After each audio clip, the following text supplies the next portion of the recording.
Welcome to the Loving Truth Podcast, where it's all about finding clarity, confidence, and peace in the face of marriage challenges. And now your host, relationship expert, and certified master life coach, Sharon Pope. Hello, loves. This is Sharon Pope, and this is The Loving Truth. Today, I want to talk to you about this idea of I just need to have the right partner. My marriage would be better if I had the right partner. Am I with the right partner? I just need to find the right person, and then love and relationships will be easy. See, this idea, it's a romanticized idea that someone is, quote, right for us when they're easy to love. And they're wrong for us when things get difficult and things get hard, or they're more difficult to love.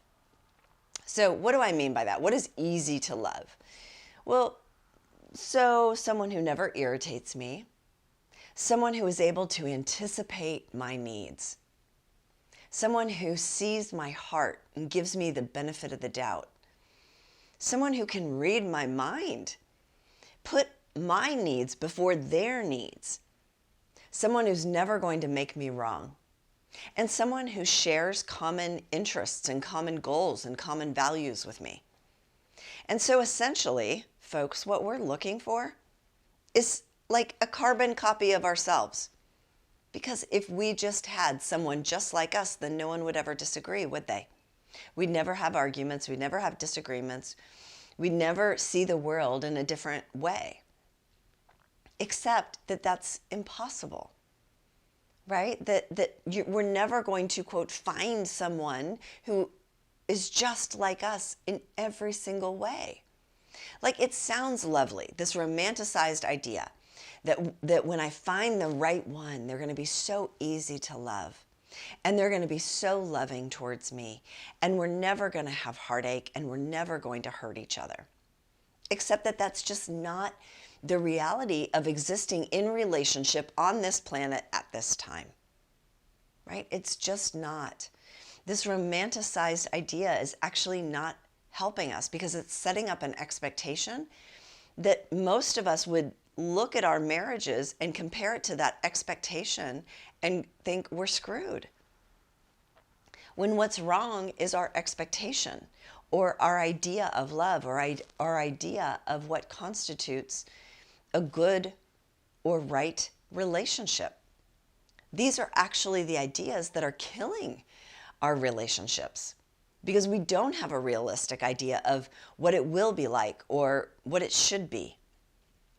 And I think that giving our attention to what our partners will do for us, like what they're going to give to us, creates a very transactional relationship versus how is this relationship going to help me grow?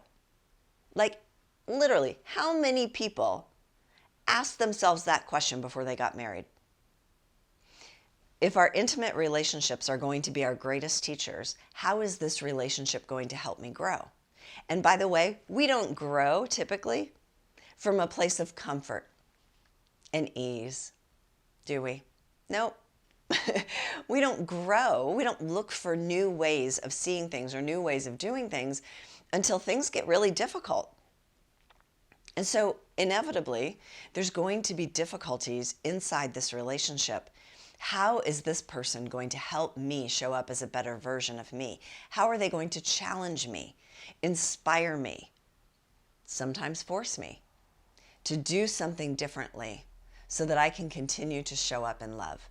Like, we don't ask those questions because we think in our honeymoon period and our, wedding planning period that everything's going to be great and that love is going to be easy, right? And so it's this idea that is getting us into trouble because no one's really preparing us. And by the way, we don't really want to hear it, that's not what marriage is. Like, I was at the beach this weekend, and both nights, on Friday night and Saturday night, there were weddings that were taking place on the beach. And weddings are lovely, right? I always, I love seeing the bride and the groom and the guests and the whole people coming together.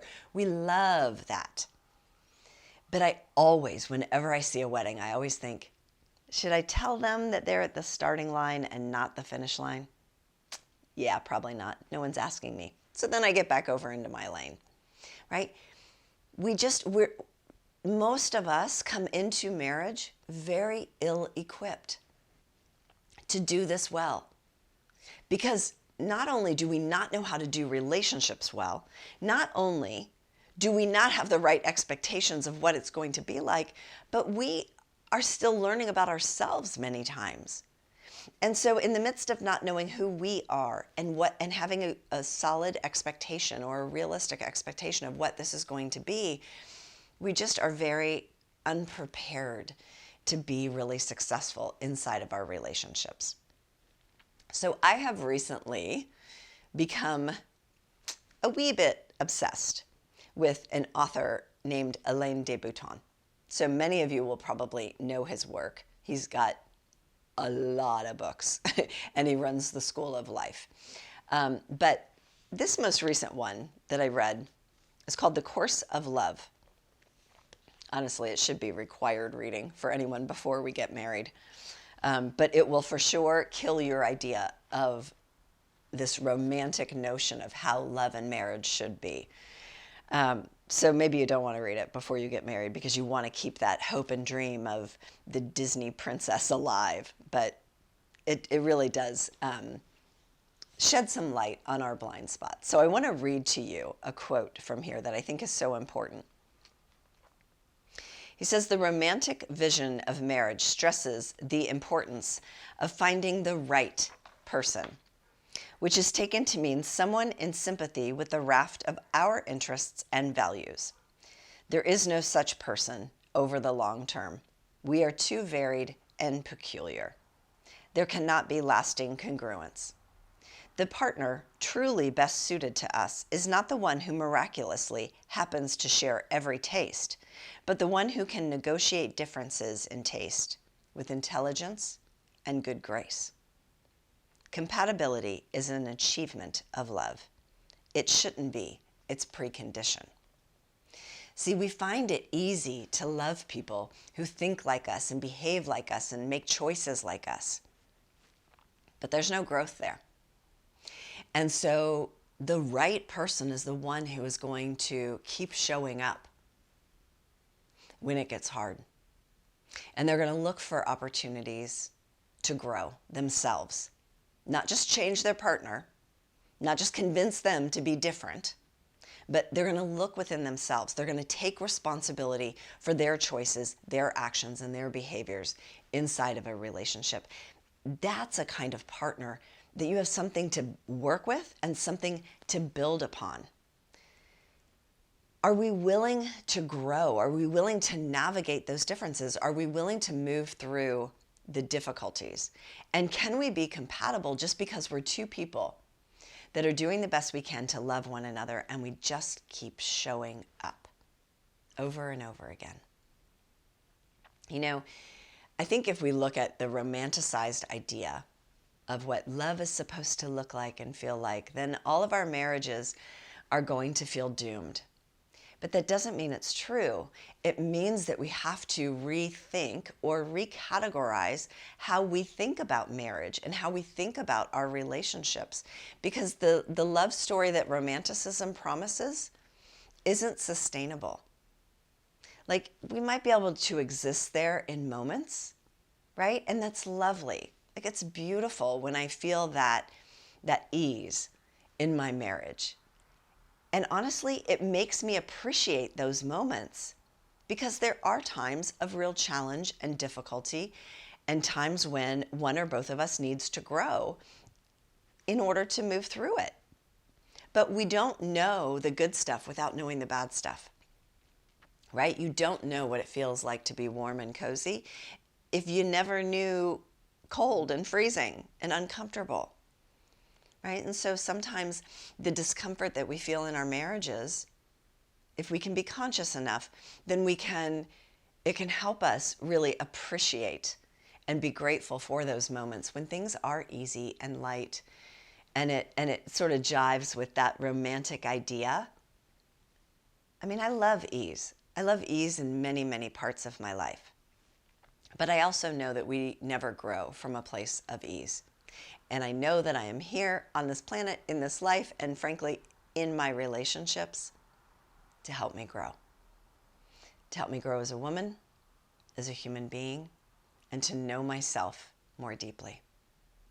Right? So I hope that this gives you something new to consider, because there's so many times inside of a relationship that is struggling where the underlying idea is my partner is the problem. I didn't choose the right partner. I just need to go find the right person. And if I get rid of my partner, my problems are solved. And that's never, ever true. It's always about, am I being the right partner? Am I showing up to this relationship as the right partner who can create and sustain the kind of loving, connected, committed, and soulful relationship that I really want? Am I showing up for that? Am I the person that can create that and can keep it going? Right? That's a very different question than I just need to find the right person who's going to make it all easy. Look, no one's easy. There's no one, well, I don't know. Maybe there's little kids and puppies that are always easy to love, even when they're difficult. But most of us adults, like, no one is really easy to live with, even though we all think we are easy to live with. Like, I think I'm super easy to live with, if you see the world as I do. But I promise you, my husband would say, there are times not so easy to live with.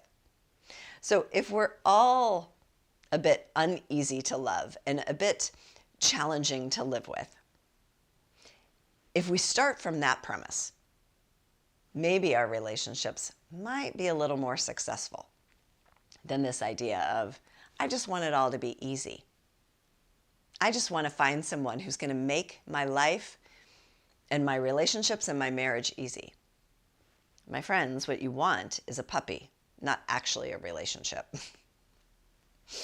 All right, I hope that that gives you something to consider that helps you expand your idea of how to be in relationship. All right, until next time, take really good care.